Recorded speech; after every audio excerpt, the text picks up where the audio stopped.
Radio Publique Africaine.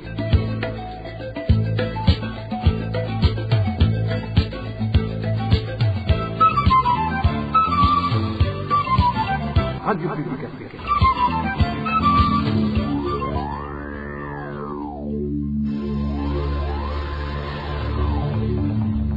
C'est le moment de suivre le journal parlé en français.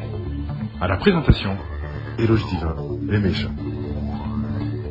Merci d'écouter la radio publique africaine. Bonsoir et bienvenue dans le journal de ce 17 novembre 2025. Tout de suite, les principaux titres.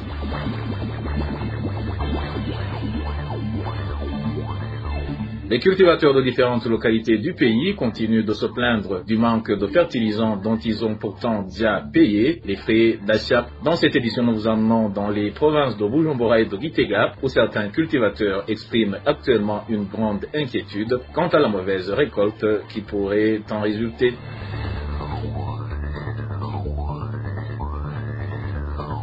Et puis la PRODH déplore la persistance de la surpopulation carcérale au niveau des établissements pénitentiaires. Cette organisation qui milite pour les droits des prisonniers explique que ce phénomène est dû au manque d'indépendance du système judiciaire burundais ainsi qu'à l'insuffisance d'attention accordée au bien-être des prisonniers.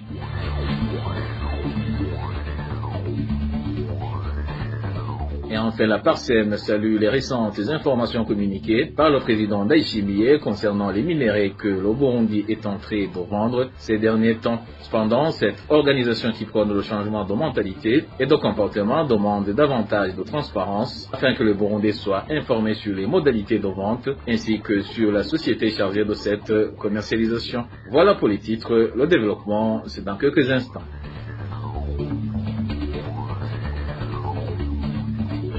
Oh, bonsoir, sécurité pour commencer. La rédaction de la radio publique africaine a pu répertorier 6 cas de personnes assassinées au niveau de 3 provinces du pays durant la semaine écoulée. Parmi ces personnes, 5 ont été retrouvées mortes, tandis qu'une autre a été tuée par des policiers. Emmanuel Ndayishimiye nous fait le point. 6 personnes ont été tuées la semaine dernière dans différentes provinces du pays. En province Gitega, 2 personnes ont perdu la vie. La première victime est Emmanuel Ruchumuhimba, un septuagénaire dont le corps a été retrouvé égorgé dans un café situé à environ 500 mètres de son domicile sur la colline Rutegama, commune Gitega, samedi dernier. Selon nos sources sur place, les assaillants ont emporté le vélo de la victime ainsi qu'un sac de riz qu'il venait de faire décortiquer. La seconde victime est une femme de 45 ans, Généreuse Gakechuru, retrouvée ligotée près de son domicile sur la colline Machu, toujours en commune Gitega vendredi dernier. Les auteurs de ces meurtres restent inconnus. En province Bujumbura, 2 autres personnes ont également été tuées. Leurs corps ont été découverts jeudi dernier dans un ancien puits d'extraction d'or abandonné situé sur la colline Gisaba, zone Buhindo, commune Chibitoke. Nos sources indiquent que les corps étaient déjà en état de décomposition avancée. Les autorités locales ont ordonné leur inhumation. En province Burunga, 2 autres cas de meurtre ont été signalés. La première victime est un jeune homme retrouvé mort à son domicile sur la colline Kizingoma, commune Makamba, mardi dernier. Sa famille soupçonne un étranglement de blessures et a été observée au niveau des yeux. Une enquête a été ouverte. La deuxième victime est Eric Irakoze, surnommé Mututsi, chauffeur de véhicule de transport dans la ville de Rumonge. Il a été tué par des policiers dans un bistrot appartenant à un certain Mogas, non loin de la Copec Rumonge. 2 policiers soupçonnés d'être impliqués a été arrêtés. Et je vous le disais en titre, l'ingérence de certaines institutions étatiques dans le secteur judiciaire, combinée à l'absence de contrôle régulier de procureurs au niveau des établissements pénitentiaires, contribue fortement à l'explosion du nombre de détenus. C'est du moins la réaction de l'Association pour la protection des droits humains et des personnes détenues, APRODH en sigle, suite au sureffectif de prisonniers qui se remarque à la prison centrale de Muramvia. Maître Évariste Nkunzimana, le chargé de la communication au sein de la PRODH, lance un appel pressant au chef de l'État pour qu'il prenne des mesures visant à réduire le nombre de détenus et à améliorer leurs conditions de vie. On l'écoute. Le nombre de prisonniers est devenu si élevé à tel point qu'on peut penser comment ces prisonniers parviennent à vivre dans de telles conditions. À titre d'exemple, la prison de Monambia, conçue pour accueillir 100 détenus, en abrite actuellement 952, soit un taux d'occupation de 952%. La prison de Mhimba, avec une capacité de 800 places, compte 4076, soit 509%. Vraiment. Plusieurs facteurs expliquent cette surpopulation carcérale. D'abord, les pressions sur les magistrats du ministère public. Certains magistrats du ministère public reçoivent des injonctions des autorités hiérarchiques leur demandant d'instruire les dossiers dans un sens déterminé par ces autorités. Autre facteur est l'ingérence du service national de renseignement dans certaines affaires, notamment les affaires à caractère politique. Autre facteur qu'on peut donner, c'est l'absence d'inspection régulière des magistrats dans les prisons, ce qui empêche d'identifier les détenus poursuivis pour des infractions mineures, susceptibles de bénéficier d'une libération provisoire ou d'autres mesures prévues par la loi. Autre facteur qu'on peut donner, c'est la prise de position publique du président de la République qui a déclaré que certains prisonniers ne devraient jamais être libérés, même après avoir purgé leur peine, ce qui contribuerait à maintenir certains détenus dans les prisons. Autre facteur qui explique ce phénomène de surpopulation carcérale, c'est la corruption au sein du système judiciaire. Une amélioration de la situation carcérale nécessiterait que le président de la République s'implique directement dans les questions pénitentiaires et engage des réformes visant à corriger ces dysfonctionnements du système judiciaire. Il en a des compétences. Gouvernance à présent, certains habitants de la province de Burunga ayant participé à la récente campagne de vaccination ainsi qu'au dénombrement de personnes devant bénéficier de moustiquaires imprégnés demandent d'être rétablis dans leurs droits. Ils précisent qu'ils viennent de passer entre 2 et 5 mois dans l'attente de toucher leur per diem, mais en vain. Josiane Monzaneza nous en dit plus. Le premier groupe qui réclame son dû est constitué de personnes recrutées pour aider dans la campagne de vaccination des nourrissons et des enfants en domaine de 5 ans. Cette campagne s'est déroulée dans tout le pays au mois de juin. Un des médecins qui supervisait cette campagne dans la province de Burunga témoigne. Le recrutement s'est fait parmi la population et les médecins avec un accent particulier sur les chômeurs. Personne n'a été payé jusqu'aujourd'hui malgré qu'ils n'ont pas cessé de réclamer leur argent. Personne ne leur donne d'explication. Bref, c'est comme si cet argent s'est volatilisé.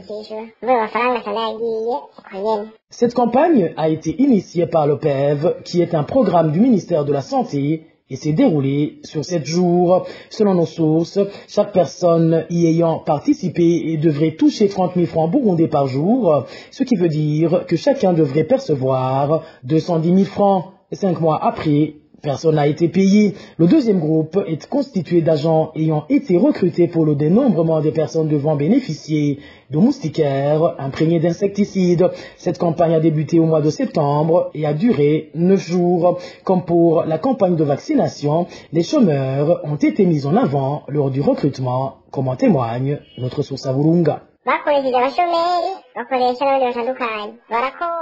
Ils ont recruté parmi les chômeurs et les citoyens ordinaires. Une fois le travail achevé, ils ont rédigé un rapport et l'ont transmis à qui de droit. Depuis, ils ne cessent de réclamer en vain leur dû et personne ne leur dit où se situe le blocage. Comme pour le premier groupe, la rémunération journalière était de 30 000 francs burundis, soit 270 000 francs par personne. Ce qui frustre le plus ces habitants, c'est l'ingratitude du gouvernement alors qu'ils avaient puisé dans leurs maigres économies pour mener à bien la mission leur confiée. Imaginez-vous quitter Makamba pour se rendre à Mabanda ou faire le trajet Nyanza-Lac-Kabonga à ses propres fins alors qu'on a des charges familiales. Ces 2 très longs trajets, chacun se débrouillait car ils devraient passer de maison en maison. Pourtant, tous leurs efforts ont été réduits à néant. À propos de ces lamentations, la rédaction de la RPA n'a pas encore pu joindre Lidwin Baradahana, ministre de la Santé publique, pour de plus amples éclaircissements. RPA. Poursuivons ce journal avec l'actualité liée au domaine de l'agriculture. La pénurie d'engrais de type urée se remarque toujours au chef-lieu de la province d'Ogitega. Les cultivateurs de cette localité font savoir que certaines cultures, notamment le maïs, ont déjà dépassé la période optimale d'application de cet engrais et redoutent une mauvaise récolte pour cette année. Les détails avec Innocent Valentin Singranghabo. Plusieurs agriculteurs de la commune et province Gitega indiquent qu'ils viennent de passer une longue période sans connaître la distribution du fertilisant de type urée. Non seulement ils apprennent que cet engrais chimique est importé à partir de l'étranger alors qu'il n'y a pas de devise pour cette importation, mais aussi ils ne savent jamais la destination de la petite quantité quelquefois disponible, déplore ce cultivateur qui s'est confié à la RPA. Le manque de l'engrais urée dure des années et c'est bizarre. L'urée manque depuis une longue période et des fois qu'il soit disponible, l'on ne parvient pas à savoir quand et où il a été distribué et personne ne te le dira. L'engrais urée est en effet importé de l'étranger, notamment en Tanzanie, et cela en dollars. Alors, ces dollars, il n'y en a pas pour cette importation et c'est la cause que nous supposons être à l'origine de ce manque de l'urée. Mais en réalité, l'engrais urée manque depuis longtemps. Toutefois, ce qui étonne le plus ces agriculteurs, en dehors de ce manque du fertilisant de type urée qui est importé, ils enregistrent en même temps le manque criant de fertilisants produits localement, regrettent encore notre source. Le comble de malheur, il ne s'agit pas seulement de l'engrais chimique urée, mais également l'engrais Imbura, n'y en a pas. Imaginez-vous que nous avions passé une commande de fertilisants pour la première saison culturelle, mais jusqu'à présent, nous n'en avons pas eu. Même si ces fertilisants seraient distribués aujourd'hui, à quoi nous serviraient-ils? À quand récolterions-nous ces maïs afin de labourer pour la saison suivante? Ce manque de l'engrais chimique de type urée persiste toujours. Au cours de cette année culturelle, ces agriculteurs de la commune et province Gitega soulignent qu'ils avaient payé pour les fertilisants à usage de la culture du maïs dans les marais, mais ils en arrivent à la récolte sans qu'ils aient ces fertilisants, ce qui explique qu'ils ne s'attendent qu'à la mauvaise récolte. Toujours dans le domaine de l'agriculture, quittons Gitega pour nous rendre en province de Bujumbura, où les plaintes sont légion chez les cultivateurs de la commune Chibitoke, en particulier les riziculteurs, en raison du manque d'engrais. Ces cultivateurs affirment que leurs champs sont en train de se dégrader, alors qu'ils ont déjà payé les frais d'achat de l'engrais, tout en espérant le recevoir à temps. Les détails avec Dani Claire, Ilatrumva.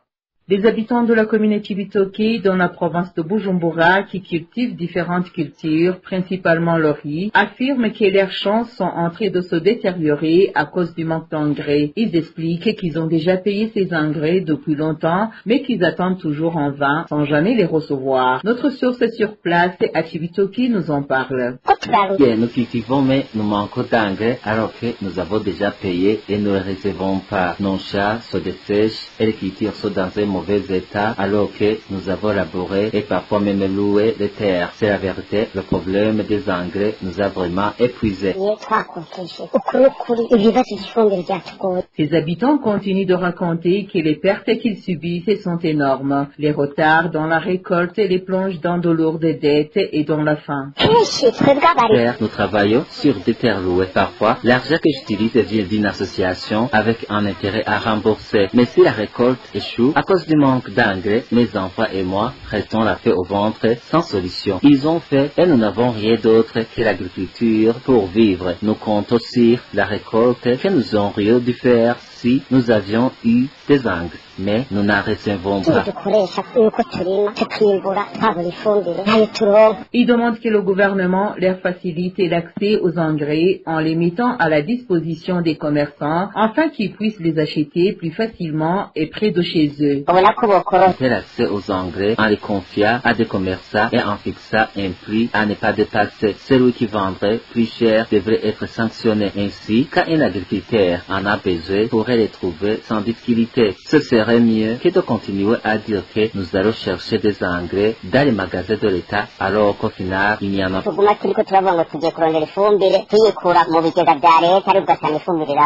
Les habitants de la commune Chibitoke, province de Bujumbura, demandent à FOMI de leur fournir les engrais qu'ils ont payés depuis longtemps.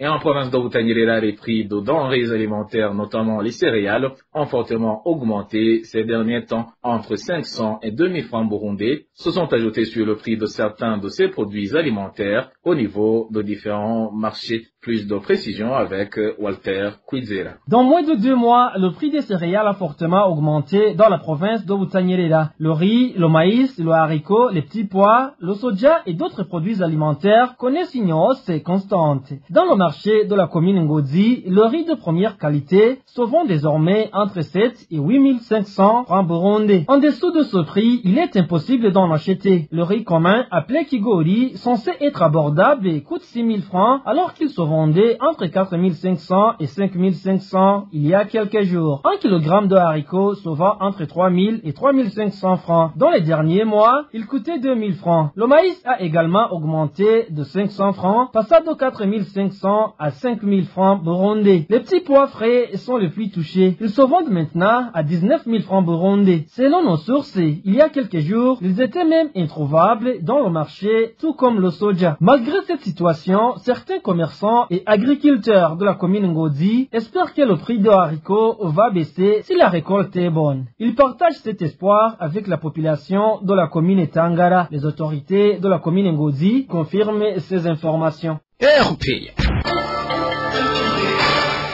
L'organisation Parsem, engagée dans la sensibilisation des Burundais au changement de mentalité et de comportement, salue le fait que le président de la République ait récemment rendu public le montant tiré de la vente des minerais déjà commercialisés. Cependant, Parsem estime que cela reste insuffisant. Cette organisation demande donc au gouvernement du Burundi de rendre publique la manière dont ces minéraux sont vendus et de révéler l'identité de la société chargée de leur commercialisation. Je vous propose d'écouter Faustin Ndikumana, il est le président de la Parsem. Et après la déclaration du chef de l'État, comme quoi les recettes potentielles de la vente des minéraux, de la fréquente vente des minéraux avoisinerait tourner autour de 6 millions de dollars, Parsem voudrait exprimer sa satisfaction, et c'est une culture de transparence qui commence à s'enraciner comme on l'avait souhaité dans notre récente déclaration. Mais là aussi, il faut d'autres éléments à clarifier. Et il doit aussi à considérer d'abord 6 millions de dollars, c'est en gros 18 milliards de francs. Et si on compare avec les besoins en importation trimestrielle de 800 milliards de francs, et je crois qu'à le chemin de sa parcours dans ce domaine pour que le taux de couverture des importations par les exportations soit vraiment satisfaisant. Et un autre élément très important, il faut faire un rapprochement entre les services douaniers d'importation dans le pays, importateur de ces minéraux, en l'occurrence la Chine, et les services d'export, et les statistiques d'exportation dans les services douaniers burundais pour faire un rapprochement. Les statistiques doivent faire une concordance.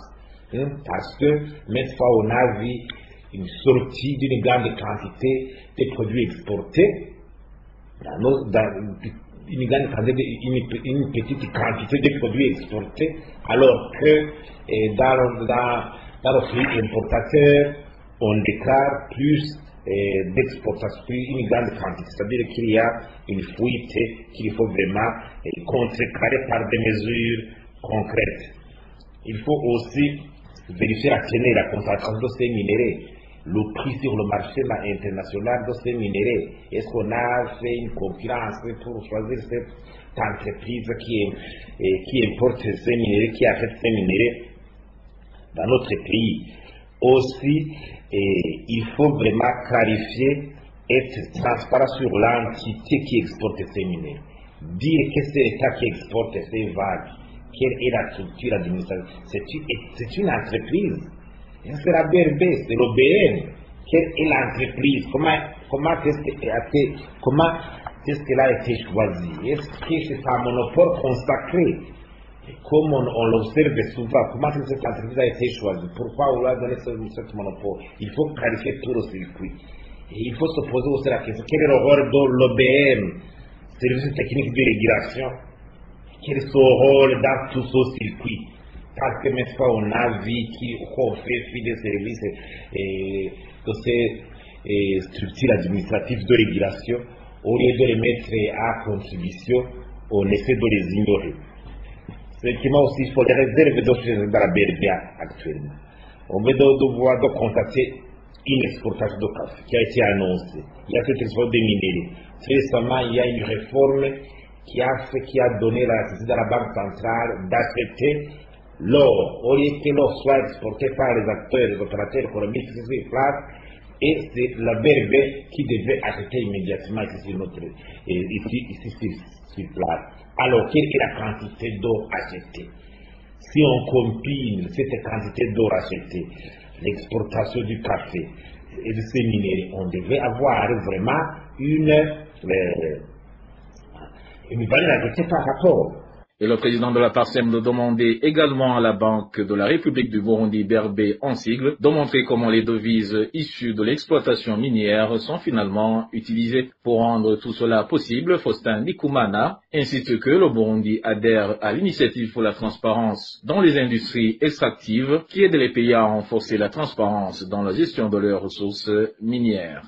Ensuite, la BRV devait émettre une réglementation transparente de gestion des devises. Une liste des importations stratégiques devait sortir, des services prioritaires à financer à travers l'octroi des devises. Et cette réglementation devait être suivie scrupuleusement. Sans parler alors de la nécessité que la Banque centrale reprenne la pratique d'organiser des enchères pour vendre les devises aux banques commerciales pour que celles-ci assurent les services pratiques de financer l'importation des opérateurs économiques et d'autres services. La BRD devait aussi chercher une méthode de surveillance des importations avant d'autoriser le paiement. Il faut des attestations clarifiant la facture, la qualité, le prix des importations qui entrent au Burundi pour éviter les fuites liées à une éventuelle surfacturation et une spéculation. Aussi, le gouvernement devrait adhérer à l'ITIE, l'industrie de transport des industries extractives. Un gouvernement qui veut s'ouvrir à la transparence dans le secteur minier adhère à l'ITIE, car c'est une agence internationale très spécialisée, très outillés pour vraiment faire des enquêtes nécessaires pour constater les chiffres, pour publier les chiffres de ce que les entreprises et les multinationales qui importent ces produits au sein des pays en voie de développement, ces chiffres soient publiés, contribuent aussi dans le renforcement de la transparence. Et en fait, si le gouvernement veut montrer la valeur ajoutée de ces exportations, au moins il faudrait, à partir de 2026, on ne constate plus une file d'attente des voitures, des véhicules aux stations d'essence. Et aussi, il ne faut plus qu'il y ait une marée humaine, file d'attente aux gares et aux arrêts de bus, ou même une grande partie de la population, dans certains cas, rentrer à pied. Il faudrait que tout cela disparaisse à partir de 2026. C'est le cadeau, c'est la valeur ajoutée qui pourrait trouver cette transparence et les dividendes de cette transparence. Actualité sportive pour terminer ce journal. Le match de football qui a opposé les internationaux burundais et les locaux samedi dernier s'est soldé sur un score de 4-3 en faveur des locaux. Patrick Sangwa, le coach des Hirondelles, précise qu'il a tiré plusieurs leçons de ce match. Désiré Atunimana nous en dit plus. Dans son match, Patrick Sangwa voulait voir en quoi sont capables les joueurs qui évoluent au championnat burundais. Après son match, son coach a indiqué aux journalistes dans une conférence de presse qu'il a été satisfait du comportement des locaux contrairement aux internationaux qui ne se sont pas dépensés comme il le faut. Dans son projet en rapport à la Coupe d'Afrique des Nations 2027 prévue en Ouganda, en Tanzanie et au Kenya, Patrick Sangwa indique que les joueurs locaux pourront avoir leur chance s'ils continuent de travailler sérieusement, et pour les internationaux, ils sont obligés de redoubler d'efforts, à défaut, il y a risque qu'ils perdent leur place. Ugiye kuraba umukinyi niwovuga yuko mu rukino rumwe gusa. Dans un seul match, on ne peut pas prendre une conclusion. Moi qui ai travaillé dans les équipes des jeunes pendant plusieurs années, il m'est facile de voir rapidement le potentiel des joueurs. Par exemple, Dans ce match, je vis le joueur Karim qui évolue au Mozambique, que c'est un joueur qui pourra être très utile à l'équipe nationale s'il continue de travailler sans relâche. Je vais revoir le match plusieurs fois et si je vois qu'il y a 2, 3, 4 ou 5 joueurs qui méritent de jouer pour l'équipe nationale, rien ne m'empêchera de prendre des joueurs de la Primus League. Pour les joueurs professionnels qui viennent ici et qui ne donnent pas satisfaction, et ce n'est pas intéressant pour moi.